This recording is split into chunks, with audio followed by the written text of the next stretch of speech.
네, 여러분 안녕하세요. 지스입니다. 아브라함의 순종 이후에 하나님께서 아브라함에게 축복을 내리십니다. 아브라함의 자손들에게 큰 복이 내려질 거라고, 그리고 아브라함의 씨로 인해 세상의 많은 사람들이 복을 받게 될 것이라고 말씀을 해주십니다. 그런데 그 모든 원인과 이유가 무엇 때문이냐? 바로 아브라함이 하나님께 준행했기 때문이라고 말씀하십니다. 아브라함이 하나님의 말씀에 순종하며 하나님을 따랐기 때문에 아브라함의 후손들에게 이런 축복이 이어지게 되고, 그 후손으로 천하 만민이 복을 받게 되는 엄청난 일이 일어나게 된다는 말씀입니다. 이는 이미 세상이 아브라함을 통해 축복을 받았지만 더 많은 축복이 그의 씨를 통해 가지고 나오게 될 것이라는 사실을 암시하고 있는 말씀이죠.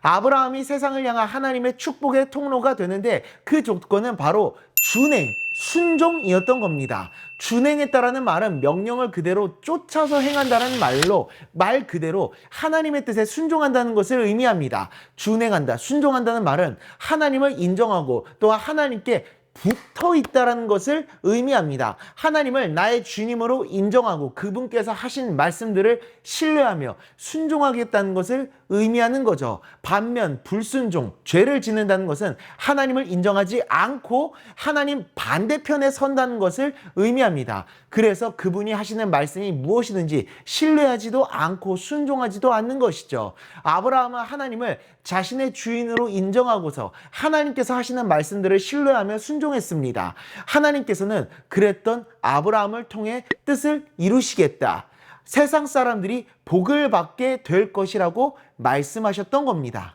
하나님은 이처럼 하나님의 뜻을 준행하는 사람을 통해서 이 세상을 향한 하나님의 뜻을 이루어 가십니다. 순종하지 않는 사람들은 그 마음이 하나님을 이미 떠난 사람들이기 때문에 하나님께서 강요하지 않으십니다. 반면 하나님을 사랑하며 따르는 사람들은 그 마음을 하나님을 향해 열린 사람들이기 때문에 하나님은 그 사람들을 통해 일하시게 되는 겁니다. 하나님의 동역자로 쓰임을 받게 되는 것이죠. 내가 하나님께 마음을 열고 하나님과 동행하는 삶을 살아갈 때 내가 세상 사람들에게 복을 나누어 주게 되는 하나님의 축복의 통로가 되는 것이고, 하지만 하나님과는 상관없는 삶을 살아갈 때에는 하나님의 뜻을 이루어가는 영광스러운 삶을 살아가지는 못하게 될 것입니다. 그것이 눈으로 보았을 때 좋은 삶이든 나쁜 삶이든 늘 우리가 하나님께 마음을 열고 하나님을 나의 주님으로 고백하며 하나님과 동행하고 순종하며 세상에 복을 나누어주는 축복의 통로로 살아가게 되기를 간절히 소망합니다.